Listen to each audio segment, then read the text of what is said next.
Bago pa naging hari ng Demon World, bago pa naging ninuno ni Yosuke o ni Eugene, si Raizen ay isang halimaw na kinakatakutan ng buong mundo. Pero paano nga ba siya naging ganoon kalakas at anong klase ng buhay ang meron siya bago niya pinili ang gutom kaysa pumatay? Ayon sa mga lumang teksto ng Demon World, si Raizen daw ay isinilang sa gitna ng isang digmaan, walang pamilya, walang kakampi, isang edad na 10, nakapatay na siya ng 100 A-class demons. At sa edad na 15, ang buong teritoryo sa hilagang rehiyon ng Makai, siya ang unang nagmamayari. Si Raizen raw ay hindi lang basta Demon King, isa siyang evolving type demon. Habang mas lumalaban siya, mas tumatalino, mas lumalakas. May mga haka-haka na si Raizen ang original na unang gumamit ng mga teknik na parang pre-nen o advanced energy control bago pa ito naging konsepto sa spirit world. Sobrang taas ng energy niya, kaya niyang durugin ang barrier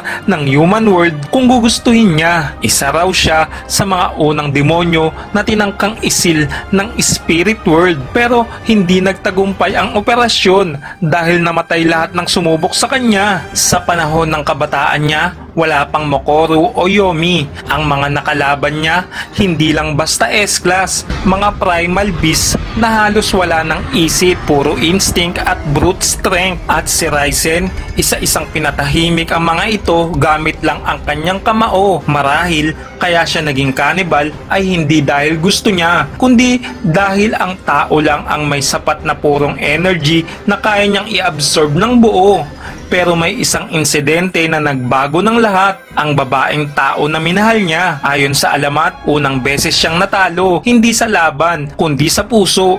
Dito, nagsimula ang pagbabago niya. Mula sa isang halimaw, naging hari na may prinsipyo, at doon niya piniling magutom kaysa manakit ulit ng inosente. Kung sakaling hindi siya umibig, kung sakaling nagpatuloy siya sa pagkain ng tao, baka si Raizen na ang naging hari ng lahat, pati ng human world, isang Diyos sa katawan ng demonyo. Ano sa tingin mo? Gusto mo bang makita sa anime ang tunay na kabataan ni Raizen?